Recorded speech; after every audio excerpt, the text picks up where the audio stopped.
Call the meeting to order. Jenkins? Here. Harden? Here. Vaughn? Here. Henry? Petrelli? Here.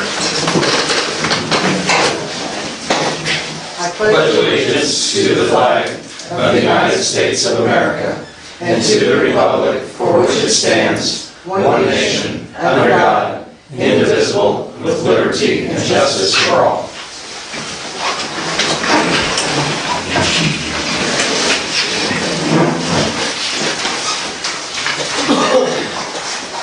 First thing that we have on this evening's agenda is the consent agenda.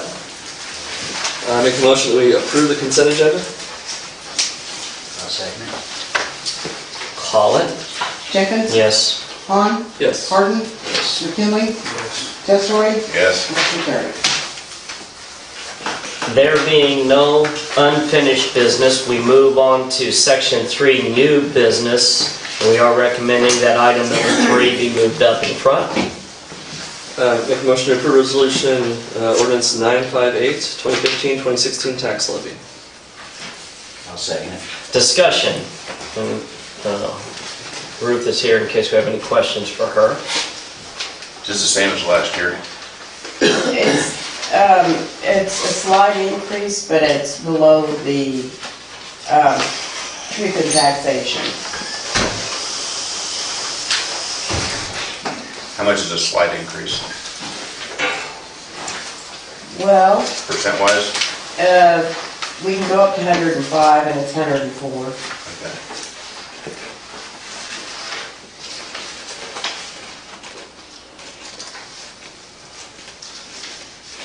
Do we have any numbers as far as this will mean, what it will mean to the citizen as far as any additional cost? No, it's pretty much the same as it does every year. We always do the 100, right at 104. So we keep it below the truth in taxation, so it'll be pretty much the same as it's always been. Compared to last year, Mac, $19,878 more generated through this. So you can see it'd be very minimal to the residents of the community.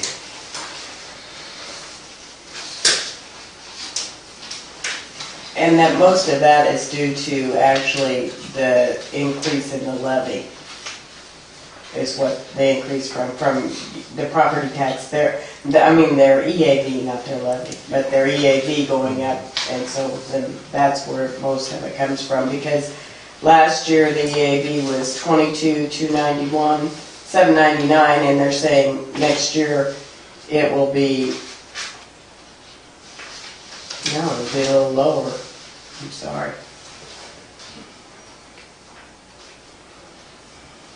I thought it was higher. So it's not gone up to 104%? Yeah, the 104 is correct.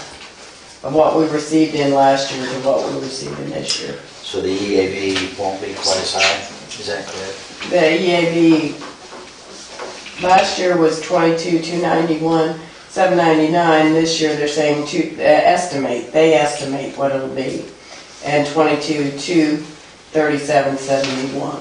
Okay. So it's very similar. So total taxes levied with all the different departments, everything is $417,851. So that's a slight increase of about $19,000 from last year is what we're saying. Do we Yeah, need to exactly. increase it, or is that just? You can't increase it. No. You can't increase it. No. Okay. You can go through truth and taxation, and if it goes above that, then you can come back, but you have to have that hearing and everything if you're going to do that. Now, because we're maxed out as far as the levy goes for the city.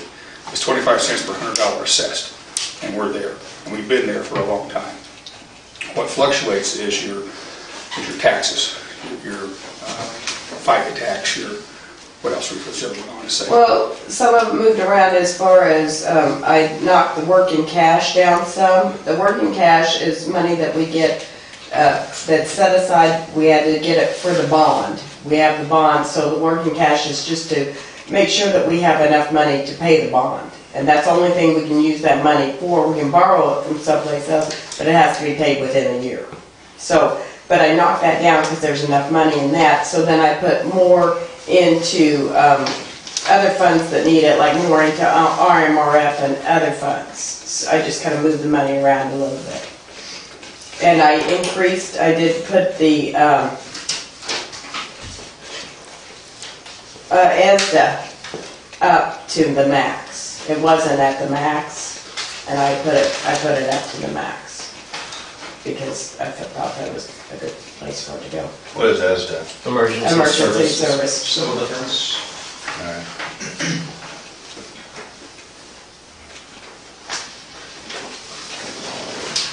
You're saying the 19,000 is needed, the increase?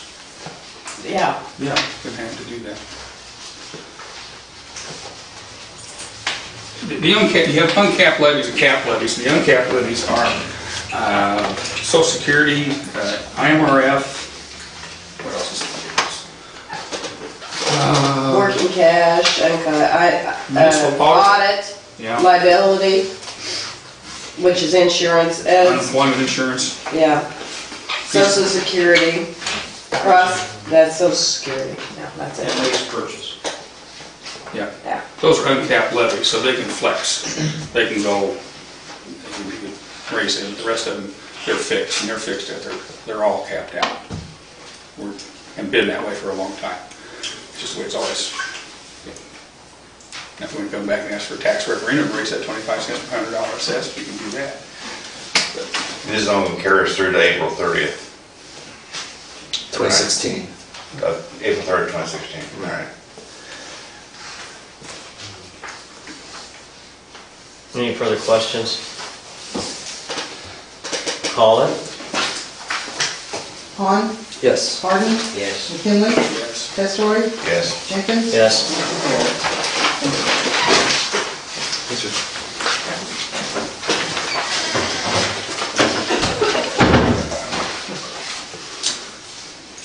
I make a motion to approve resolution 2015-34, resolution authorizing the city manager to enter into an agreement with the Farnsworth Group. I'll second it. Discussion? Mr. Mayor, as you know, we've been dealing with several complaints of the water quality out the Prairie Ridge subdivision. We've been looking for different avenues on how to negate the issues that are out there. And in doing so, we've been doing our own research, and we've been working with Farnsworth Group. There's Kevin Hamill from Farnsworth here tonight. He has a proposal allowing us to extend the water main that's out there. Basically, we're going to be building a loop, and that's what that resolution's about. Kevin's here if you have any specific questions from him, or if his partner Tim is here with him. Tim is a resident of Farmer City as well, so. Is it going to fix it? The question is it going to fix the water problems that we have out there? Well, are you asking me or are you asking The Kevin? gentleman right behind you. Okay. If they're going to shoot somebody, I want them to... I think, I think by looping that, it will help. I think, honestly, there's, the major issue I think out there is, the positive aspect of it is that when that Prairie Ridge subdivision was developed, there was a 10-inch water main that was extended out there. I assume, based on what I've seen as far as the preliminary plans that a different consultant had prepared for that, it would be my understanding that that was upsized to be able to service that as it continued to grow and develop, and there was more homes, more customers out there. The 10-inch to me is probably what's causing the majority of the problems. Because it's such a large water main, it's oversized, and really just that first phase or first edition was developed. There's a lot of water standing or stagnating in that main. By looping it, it'll help that. I think the other thing that we've talked to Larry and Calvin about is that in addition to looping it, you're also going to want to institute a regular flushing program to keep that water fresh. So I think between those two, that should work. There's some other options that if that doesn't work, we can talk about other avenues, other options. There's plenty of other ideas out there, but I think those are probably the two quickest and easiest and most cost effective. So, I think I saw you out there on the highway that one day. yes, sir. Yeah. You're gonna loop it back up towards into town, is that what you Yeah, had mentioned back that? up along Route 54 there. Because Yeah. I think there's from where it splits and the 10-inch comes off and goes west to come back down, kind of along the backside, or the north side of Prairie Ridge, there's a 4-inch that continues on along 54 to pick up a few more customers, and then it dead ends also. So what the plan is to take that along 54 and connect the southern end of George Rock, extend it under Route 54, and then come back to the northeast and tie into that dead end on the 4 on 54. So,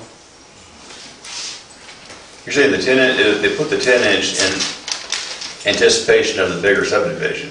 I assume, I was not involved with that, and that actually wasn't our firm. So Is a 6-inch going to be enough to make the loop? And when that subdivision goes north, will that loop the rest of the subdivision in, or are we going to have to do this again? Well, the loop, essentially the main feeder is going to be that 10 coming, that's there now, the existing. Because more of the water is going to want to go the 10 path rather than the 4-inch and then the 6-inch to come the other way. So it's really just looping that end. Now, as it continues to go north, my assumption would be is that they'll come off of that 10 and then extend north off that 10, to where that 10 would still be feeding what's there now and what may develop it in the future to the north. Well, what about looping the future water pipe back into the 6-inch? Is that something that's going to be done or planned for? Into the 6-inch. We've got the pipes that are going out there now to a dead end. Right. We're going to potentially add more properties with more pipes going out Right. to another dead end. Right. To a dead end to the north. Yes. Right. So I'm asking is, will the loop that you're planning for now take care of the future pipe? See what I'm saying? We got a problem with this section. We don't want to create another problem with the other section without a plan. I think, maybe to answer your question, Scott, additional houses out there means more water usage, means the water's going to be flowing more. What we're looking at is to get that water to move right now, and Calvin's going to come up with a regular flushing program. He's gone out there, he's drawn a couple samples, and Calvin's here, he can speak as well. His chlorine residuals have already gone up, so the water quality is already increasing out there. And you see that we're talking about another loop inside the subdivision as well.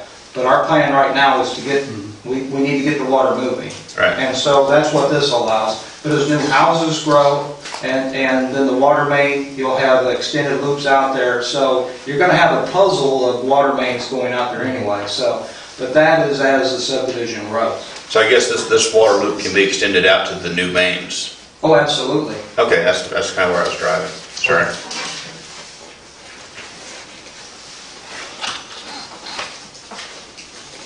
Other questions?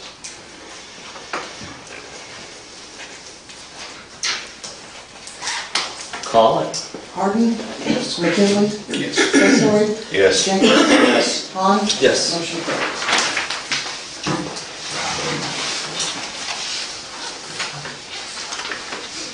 Make a motion to approve resolution 2015-35, resolution establishing the 2016 meeting dates as required by law. I'll second it.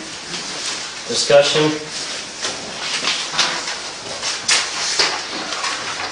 Looks good.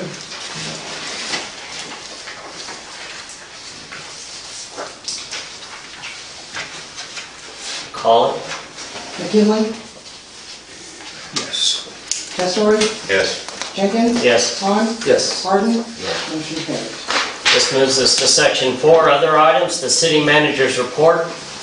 Well, we got a couple things on here, and you just allowed for the extension of that loop along Route 54. One of the other things is that Kevin's office will be getting a EPA permit, and in the permit, that will also allow the city employees to extend the water main from Honeysuckle over to Bluebell. Those are dead ends right now. They're going to put, city guys will go in there and put T's, so when that subdivision continues to grow to the west, then that can be extended onto the west as well.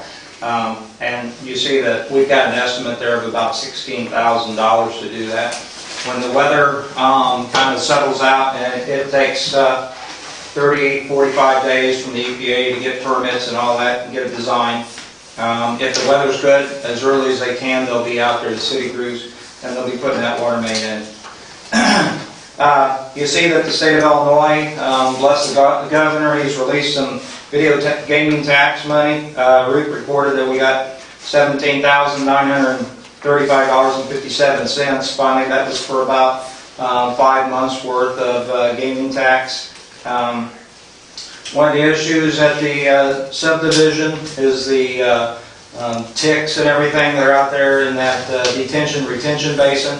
The guys did go out there and they jetted out one of the outlet pipes. We're going to have Farnsworth Group go out there and get some topographics to find out what's going on out there. That thing obviously is not draining properly. That's why it's always overgrown with the trees and the weeds and everything, allowing for the mosquitoes and the ticks. Excuse me. Tomorrow is a luncheon for the city employees at noon. You are all welcome to come up and be with the city employees for a Christmas dinner. The IMEA will be hosting electrical operators training down at IMEA headquarters. That'll be next month. Brandon, John, and Terry Amaker will be attending that. It's a one-day seminar. IMEA has realized that municipal power plants that belong to the IMEA are sitting there idle, and so it's not fresh in the guys' minds how to, jumpstart those motors and get them online when they get that big phone call. So they're going to start having training sessions down there and at various locations throughout the state. So eventually there may be a training session held here where other towns will come here. The pharmacy should be opening no later than January 8th. They hope to have a kind of a soft opening, and then a ribbon cutting ceremony will follow that. I'll keep you posted so we can get as many of you down there as possible. That seems to be moving well.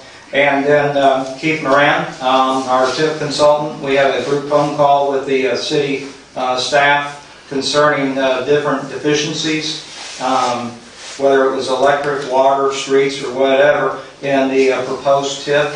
And something that came out of it, and Calvin had brought up the scenario about the sewer that's over on Maple Street. We've had complaints about that. It backs up. We got to get the schoonovers down there. And when Pat Pearl was the councilman, he'd bring that up every so often.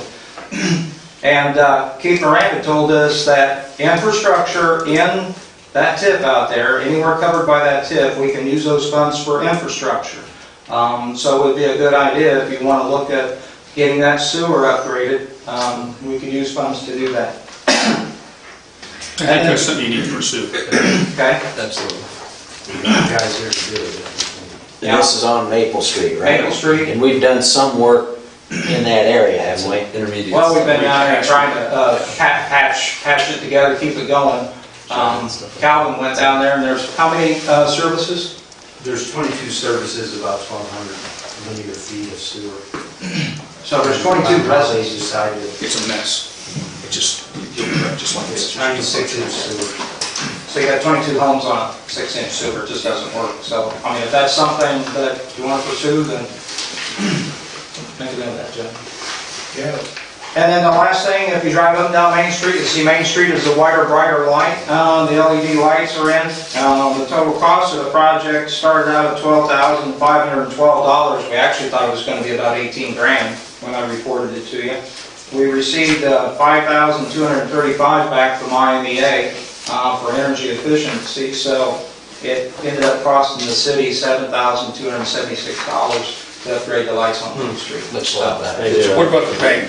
You talked to them about changing over to me? No, I was there today asking Brian about the lights inside, never say anything about the outside lights, but obviously they kind of look out of place right now, so. Yeah. The other thing too, you brought up about the pharmacy opening up. We also have a new restaurant in town that opened up this past weekend, and maybe we ought to look at having a little ceremony for them to welcome them to the community. And which one is that? It's over there. On 54 down there next to Scott's. Okay. It's called the Golden Gate Pancake House, I think. I've heard a lot of good reports about them. Yes.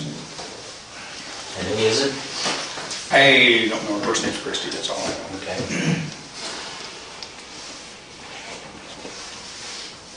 it'd be good to be a nice shot in the arm for her, since she's out there. Something in the paper would help. And gentlemen, the other gentleman here from Farnsworth, Tim LaRock, is a Pharmacy City resident. And just keep in mind that Farnsworth, and we do use them a lot, but I was surprised talking to Tim that there are actually 3 families that Farnsworth Group employs that reside here in town. So they're paying back into the community. They've got children that go to school here. They pay light bills and all that. So just so you know.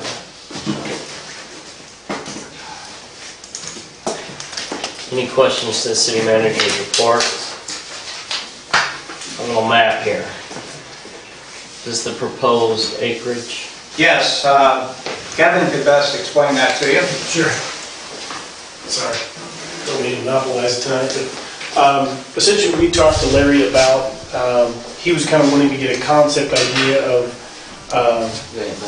what the potential maybe blocks of future development to the north of Prairie Ridge might look like. And we kind of generally talked about 15, 20, and 30 acre increments. So what we did is Larry gave us a copy of the preliminary plan that Vegas and Sarver Associates had prepared back in, I think, 1999, before the first edition of Prairie Ridge was platted and actually developed. They put together the whole plan. It was a massive area, but they had platted it all. They had planned it all out. I take that back because they never platted it. So we didn't have any property control data to go off of. So what we did is we just overlaid that image. We scanned it in and overlaid that image on basically a Google Earth map, just so you can kind of get a rough idea of what we're talking about. And then we kind of took those preliminary layout and lot lines and said, okay, this is kind of generally what 15 acres might look like within, kind of using the bounds of the preliminary lot lines and layout. So we kind of did that first area just to the north that takes a little piece over to the northwest, northeast. Is it, what we're talking about now is what we're potentially going to develop? This is the Okay, subdivision. where is the one that's there now, is what I want to see. Right here. This is the The whole subdivision. record is on see. Right there. That's where we're at now, and we're going straight north of there. Yeah, we're generally holding, I say, because it kind of the west line kind of bobs and weaves a little bit based on the lot line, the preliminary lot lines. But it would generally be holding the west line here, Okay. and then the east line going up, and then where it kind of flags and goes back to the east, we were going to take it over here so you could get that curve, that jog in George Rock, and be able to have the stub back to the east and have this set of lots and street to the west. Now these red lines going to the east, the first one is what street? I don't know that I see a street name on There's no street. Oh, I'm sorry. That's proposed. it. Which one are you talking about? He's talking The about section right here. Yes. Right. There's no street, because Yeah. that's all farm ground right now. Okay. So it's What's the this. first street? This would be, I think he's George looking Rock here. north. Oh, that would be Would this be water? Indiana, or I think No, water is water's up, further yeah, I think. Yeah, water should be up right here. here. Water's on this. Okay, so we'll wait. So it's like one long Here's red Franklin. maple. Here's Indiana. It'd be water, Indiana, Franklin, Okay, and then here's 54. Here's Maple going up. alright. So if that kind of helps orient you a little. It's like we're up to the third block of vehicles. What we were saying, what we were kind of just generally throwing out there as a concept was to say, if you took this piece, that area would get you just a little over 15 acres. Okay. And that's approximate, that's about 15.1 acres. And I think, when I counted those up, that was how many lots? I sent you that email. Was that 27. 27, I think, roughly, according to the way they have it laid out now. Now that could- 30 acre lots. I'm not sure, because as those phases went through there, the lot sizes changed. Right, yeah, that's There true. was some, there was some Yeah, that were that's larger true. than others. And then if you wanted to go more, what we kind of just generally discussed with Larry was to say, okay, the roughly 20 would get you, if you wanted to do all of this plus this, where you take this cul-de-sac all the way to the east. Where is, That would get you about a little over what 21 is and a that, half. Western Avenue? Where is that? Western Avenue would be right. You have houses and... So where as far as Maple Street, we are pretty far west of there. Correct. Okay. So with 54 dropping down, that's what throws that off as far as Yeah. existing Yeah, streets. exactly. You're gonna have to go quite a ways north back. I think I'm not trying to read your mind, but I think you're looking for an intersecting street. And there's a lot of growth that has to happen before that will Before ever. you tie. My concern is that, I don't know how to put this, but, I didn't want to join Western.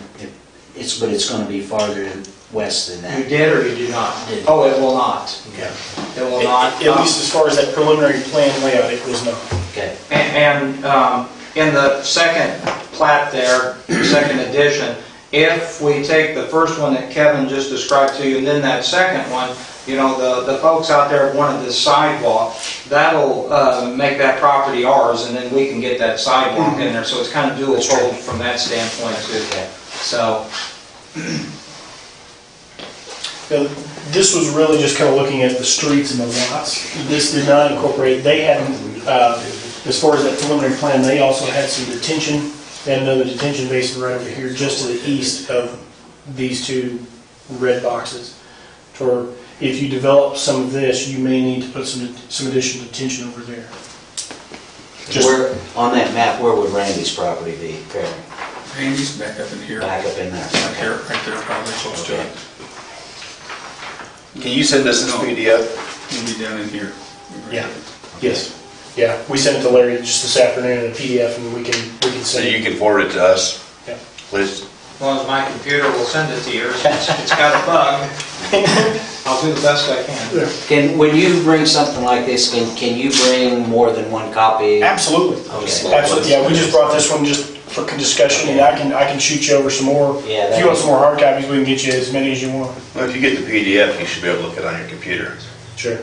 And sometimes you're right, that's easier. Well, Zoom in a Kevin little was- bit. I'm thinking of having some up here for the, Sure. Those This cost was, a lot. For folks to look at. Those cost a lot. Not that. he got this, and he's been working on this, he got this put together knowing that he was coming tonight, so we could discuss this real quick too. Okay. That's why there's only one Good, copy. thank you. What direction do you need on that with us? You just tell me how much of that you want to bite off, if you want to go that, I mean, we got to go north, which we've already decided, but I'd like to, I think we ought to take that east track as well, and then that way, again, we can put that walkway in there that's been a battle for several years, and Obviously, we don't know the price of the land yet, correct. and I'm speaking for myself. so we're talking that and that. I'm speaking for myself here. We had, at least over the last many years, there's really not been any control, and there hasn't been any development there. I think the more land we had, the better off we would be for the future growth of the community. I would like to pursue up to the full 30. And then if that's something that's just something that's not doable, then we could back down from there. So that's my thoughts. Yeah. That I'd also like to see something, if we could, I mean, everything's a negotiation, but I'd like to see something in the purchase agreement where there would be a possible another phase in there, so that while we're talking currently, and while we have an amenable landowner, we can get that involved rather than have to start over again in case something changes. Basically like an option. That'd be great. So that, you know, when we were ready to do that again, it's a lot easier. Anybody else? That looks good. Yeah, it looks good to me. I think we need to make sure we don't repeat the pitfalls of the last subdivision, if we can get it. Well, we know what they are. Yeah, okay. Well, I mean, there was quite a few. I mean, there was A even lot of lessons the, learned there. I think one homeowner rightfully brought up that there was no home inspection done on his house, and, you know, there was major problems afterwards. I mean, so there's lots to discuss here in the upcoming few months, but I think as of now, unless there's any objection with council, we'd like to at least explore actually it'd be more than 30, wouldn't it? It'd be 15, That was 39. 39 acres. Was it 39? I think so. Yeah, you have all three of those blocks up. So what the survey crew is going to do, so you've got that overlay so you can see that, but they're going to go out there and flag it as well, so you can go out there and see the flags out in the field and get a good idea that way visually as well, so you'll know what's going on. You have two different ways of recognizing the area. Anybody else? I'm fine with Any non-agenda items and other business? Entertain a motion to adjourn. Second. Call it. Testori, Yes. Jenkins, Yes. Hahn, Yes. Harden, Yes. McKinley, motion carries. Thank you, guys. Yes.